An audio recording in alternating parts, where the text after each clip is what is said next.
За та нар минь одоо чимээгүй алуурчин гэж сонсч ирсэн үү? За чимээгүй алуурчин гэдэг нь одоо нойр булчирхайн хор тавдрыг дэлхийд дахиндаа чимээгүй алуурчин гэж нэрлэдэг юм байна. За одоо ерөнхийдөө жилдээ нойр булчирхайн хор тавдраар 10,000 гаруй хүн нас бардаг юм байна. За энэ хурдаараа явах юм бол одоо 2040 он гэхэд одоо 200,000 хүрнэ гэж ярьдаг юм байна. За яагаад чимээгүй алуурчин гэж нэрлсэн бэ гэхээр Эрдэмтэд одоогийн байдлаар 100% одоо нойр булчирхайн хор тавдрыг одоо яг юунаас үүсэж байгааг 100% бас тодорхойлж чадаагүй гэдэг юм байна. Гэхдээ нэг юм сонирхолтой судалгаа би өнөөдөр олж уншлаа л да.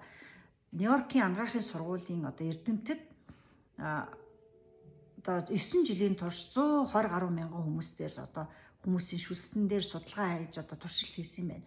За тэндээсээ 900 хүнийг сонгож аваад одоо 450 одоо 450-аар нь сонгоод өвчтөө хүний одоо нойр булчирхайн хор тавдартай хүнийг одоо эрүүл хүнтэй ингээ харьцуулсан ДНК-гийн шинжилгээ хийсэн юм байна. За тэгсэн чинь маш сонирхолтой юм юу гарч ирсэн юм байна. За хүний аман дотор ерөнхийдөө 27 төрлийн одоо нэм бактери мөөгөнцөр байдаг гэж үзсэн юм байна. За тэр тэдгээр 27 төрлийн одоо нэм бактери мөөгөнцөр нь нойр булчирхайн хор тавдрыг 3.4 дахин ихсэх одоо боломжтой гэж үзэж байгаа юм байна. За тэр одоо өвчлүүлэх магадлалыг одоо 3.4 дахин ихсэгдэгэ гэсэн үг. За тэгсэн чинь анх удаага одоо тэр хүний аман дотор байдаг одоо мөөгөнцөр дотроос кандида гэдэг мөөгөнцөр илэрсэн. За тэр кандида мөөгөнцөр нь болохоор биений бусад хэсэгт байдаг.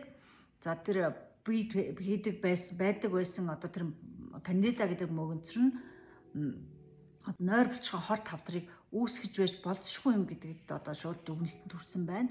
За мөн түүнээс гадна нөгөө буйлны өрөвсөл одоо буйлны одоо нян өрөвслийг үүсгдэг нянгууд 3 төрлийн нян байдаг юм байна. За тэр нь бол ерөөсөө нойр булчирхайн хор тавдрыг үүсгэхэд шууд нөлөөтэй гэж үзсэн байна.